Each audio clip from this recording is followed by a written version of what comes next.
am. I am strong. I am confident. I am happy. I am amazing. I am great. I am healthy. I am unique. I am special. I am gifted. I am loved. I am lovable. I am joyous. I am fabulous. I am wonderful. I am me. Let's try another one. I am attracting powerful, positive, and healthy people into my life. Hey, you guys, that's you. How you guys doing? This evening, night, morning, wherever you are in the world, you're tuning in to Carla Victorious Vincent, and I'm glad that you guys are watching my video. Thank you so much. I hope and pray that you're having a great day. If not, begin to speak life into to yourself. Speak life. You have the ability to change the atmosphere in your mind, your space, by speaking life. You have to realize that you are powerful beings, okay? Today, well, I started off with the affirmations. I looked up one for, people who deal with depression, because I go to a lot of these groups and I see people, dealing with a lot of depression, anxiety, and things like that. So I just wanted to, I may just continue to do that affirmation, I am, and really, it does work if you continue to do it, and consistency is the key. Don't just do it one time, oh, it didn't work. Continue to do it. You gotta do it 3 times that day, and then later that night, and keep doing it, and keep doing it. I'm telling you, you'll start to feel better. And if a day you have, a bad day, just still, speak it out. Speak it out into the atmosphere, okay? So, today, we're gonna continue with the vision board, my first vision board. Let's see. So we talked about dream. Let's see, I had dream home become a reality home. I actually have a home on there. I was going to say it was a house that I had. Now we have to turn that house into a home. So I actually have a dream home. So on here, the next section I have, and I still remember this like this was yesterday when I made this, because I still remember the images of the people that, like I told you guys, if you haven't looked at the other video, look at the day before. And I used Oprah's dream board tool. It's no longer available, unfortunately. I'm not sure if anyone else has a tool like that, but I imagine there should be. But you can always just screenshot pictures or images that you admire. And that's what I did. Let me show you. Hopefully you can see that. I will, let's see, I will take a picture of that. And I got images that resonated with me, what I desired in my own life. I have couples on a beach, hugged up, families in the kitchen, praying as a family at the table. And on this section, I have my own loving family and more kids. Okay, again, this is in 2004. I was on my last divorce, and just had forced to be retired because of neck issues. I worked at home, that's the bad thing. But I worked at home and could not work. They were willing to make provisions, but if I can't hold my neck down and I'm having so much pain, I just could not, And I had a really good job at a grade 12, and I worked my butt up to get there, but I just could not, So anyway, I made that vision board around that time when I was going through that major transition, having been on a job for like 9 years and go from a grade 5, from secretary all the way up to a GS, 12. And if you've been in the government, that's not no easy thing to do. You have to really work, and I did work my butt off. And so I had all kind of mixed emotions and feelings about it. But despite it all, I was determined to have a dream. I was determined to know that trouble or that issue that I was going to, that too shall pass. Now, at the time I was going to, it didn't feel like it. It did not feel good, because I was also grieving my mother, a recent divorce, my job. It was like so much that I was going through, but I still trusted God. I still believed. And you would think after a failed relationship, won't she just give up? Won't she just die already? No, because I truly believe that God will bless me, someone for me, that I deserve love, because I'm a loving person. And so I was determined. So I put it on my vision board. You have to be real with yourself. I hear women say, "Well, I don't need no man." Say that to yourself. Move it out the way, because I don't want that, because that ain't me. No, I love my man. I need my man, and I need a man, and I need a man for my children. Okay. Let's see. And God did that for me. Again, I was not even dating. I was not even trying to date or talk. I was still healing from everything in my life. And so, but still, I still had a dream, okay? And I put it on this board. We got married. When we get married? December 6th, 2017, okay? We had started dating. Oh, you know what? I met him 2015, March 2015, a year later, wow, that I met him, and we just instantly bonded. And so I met him after this, and it was still, the dating process for me was,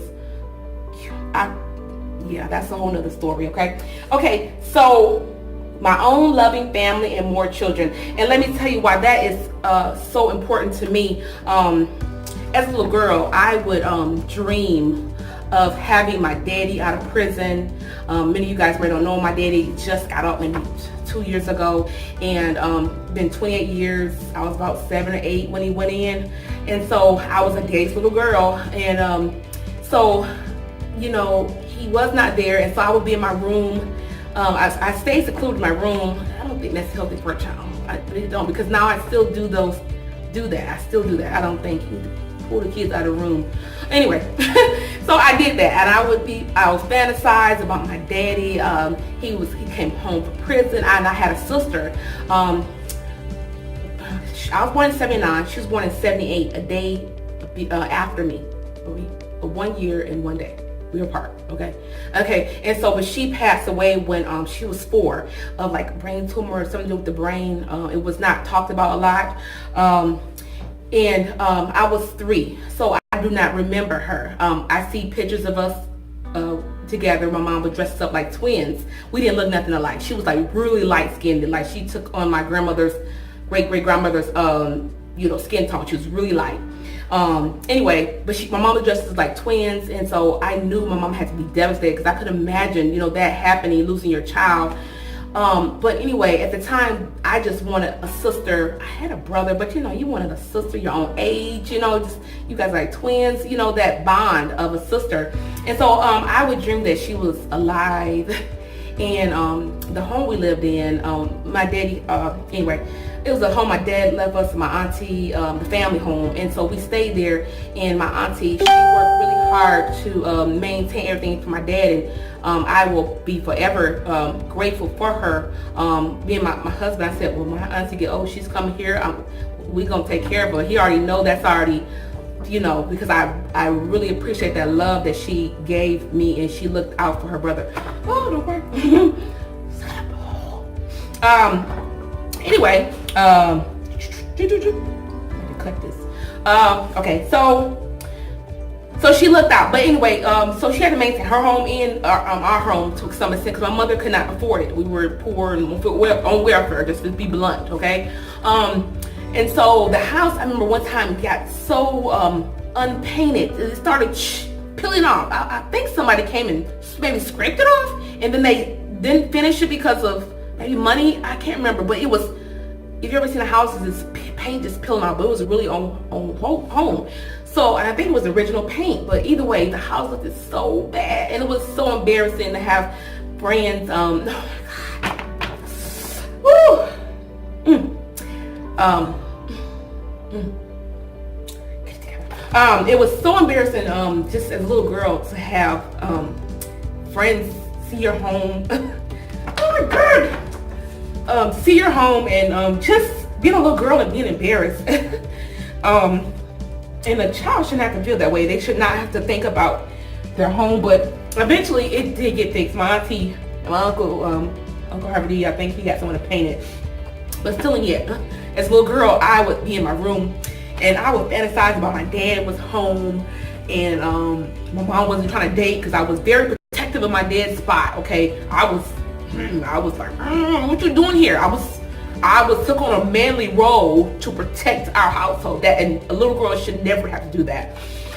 Anyway, so I dreamed my daddy was there, and my sister was alive, and I had this, I had a window, a box window. I must have seen on some type of Lifetime after school special, because for some reason I didn't even have one of that spot, but I had a box window we could sit in there, and I dreamed I could look out front, and we had a beautiful home that's what I dreamed of. What does a little girl dream of that, right? Do little girls dream of that?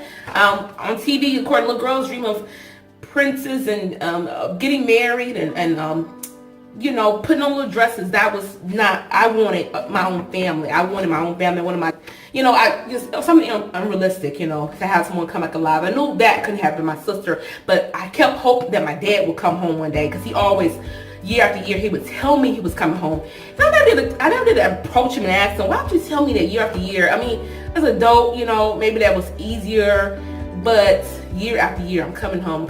It's like, okay. But we always maintained relationship. My auntie would always make sure we went to go see him and things like that, and he, you know, really helped me through some hard times in my life through corresponding with me. So I do appreciate that, but still, you know, a daughter, a man is needed in the household, and so that was a void that I had. But I, you know, let me tell you one thing about it, that I know that God made special provisions for me, and was a father figure for me, and because I did not have a father, and so you know, in the home, and so because of that, I made a lot of bad choices with men and always seeking love in the wrong places, and so. But let me tell you, no matter what you have did wrong, what you have not did, what you didn't have, God is a great God, and He knows your motive, He knows your heart, and He blessed me real good. After failed marriages and relationships, God blessed me with a great man that's a father to my older son, and a great father to my youngest son, and a great husband to me.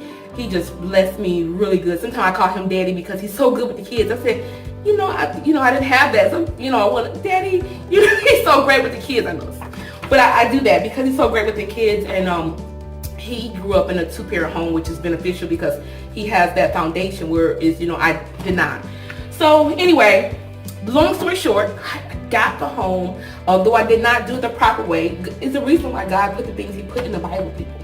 And I'm telling myself that, okay? He put marriage, you know, no fornication, all these things in the Bible because it's a reason. It is a reason. And me, my mom used to always say, you're hard-headed like your daddy. And I was like, but I was. Because I had to learn the hard way. And then, but let me tell you, God is able to restore, but you still have to face the consequences. I had to face the consequences of all the heartache and pain from all, you know, the relationships that I had to deal with. But God was able to renew and restore and bless me with a great man, an angel. I told him, I said, you're just an angel here on earth that God blessed me with. He blessed me really good. And I felt like God seen all the times that I hurt and pain and what I yearned for, did not having my first love in my life, which is your father.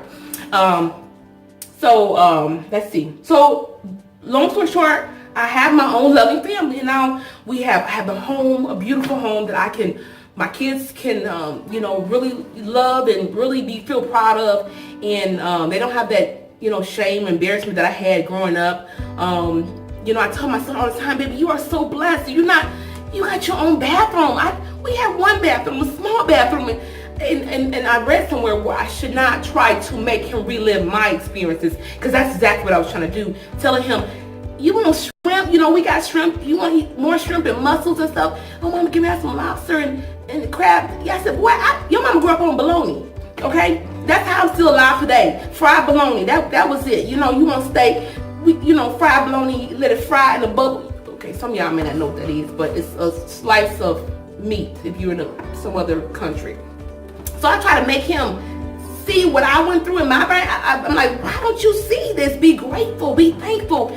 And I read somewhere, like I said, that I'm trying to make him relive what I went through so that he can be grateful. But my son has never had to, you know, live in a hood or had to, was not on welfare. He's always had a privileged life, and so me and him live two different worlds. And sometimes I just don't understand, because I'm doing everything possible to, you know, not give him everything. That's definitely not. But he has more than I ever had, and more than kids I ever know have.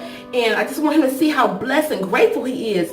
And sometimes I just don't understand. Do he not see? But he don't see what I went through, and the struggle, and, you know, not having clothes and having to share clothes, borrow clothes from people, and you know, he don't know. He doesn't know. He has a closet full of clothes. He has shoes, and he just has it, you know. And I can't relate to him. That's just bottom line. I still teach him to be grateful, be thankful. He's a great kid, but the gratitude level and the humbleness, anyway. So long story short, I got one more extra child, and then I have my own loving family where we have peace and love. We're not perfect, but we're perfect for each other, and that is a blessing where we have harmony and peace. I have my flaws, he has his, but I understand how to work with him, and he knows just basically feed me, and I just feed him, and then we good. Now we go hungry, that's a different story you're gonna get on the thing. So anyway, I didn't want to make this message long. Sorry to be kind of emotional, but if you have a father, grew up with a father, do me one solid. Is that a current word? Do me a favor, and call your dad today. Text your dad, call him and tell him how much you love him and appreciate him, especially when he's in the home with you, and even if he just is a part of your life. Still tell him you love him and you are grateful. You're grateful for him, because there's so many young ladies out there in the world that did not have a father, and they're making a lot of bad choices in their life because they don't have. I'm sweating. They have that void, and they're trying to fill that void, and only God can fill that void until you get in a relationship with God. But if you don't have a relationship, you don't know that. So basically, I'm saying just. And fathers, make sure you be there for your daughters. You have a daughter especially, but your children, make time for that child. Be there for that child. That child needs you. And mothers, let that child and that, let them have access to them, because today, what we're looking at is because there's a breakdown in the family structure, unfortunately. And it started with me, but thank God I had a strong mother, and she was a mother and father, and she was not playing, but she could never take the role of my dad. But let me tell you, my brothers, they're doing well, and she was about her business, and she was strict, and I thank God for her. But at the time, I was like, oh my God. But I thank God that she did what she did, because my life would have came out a different way. And so she did take on that role. And so there are mothers who out there can do it and handle it and take care of business. But find you a great male role model. If they got a stepfather, great, but a granddaddy, some male role model to be in that child's life, because it's much needed. We need men to step up and be there for children. I'm telling you, it's just, I know, not because I'm an expert at family, but because I know what it can do to a child and the void it can fill. And you see, I'm getting emotional still. I'm 38 years old, and still is a soft spot for me. But I know that God has always been my father, always protected me. And it's like, oh, thank you, Jesus. So God can do it for you. So anyway, stay positive, stay blessed. Tomorrow I won't be able to work on this tomorrow because I'll be gone for a few days. But we will get back to this while I tell you about some other things that I manifested. So again, we down to the home that God blessed me to have, my family to have, and I have my own family, and I'm having an extra child, another child. And so we'll talk about the other things that's going on in our life. And so you have a great day. I'm sorry this message is so long. Bye bye.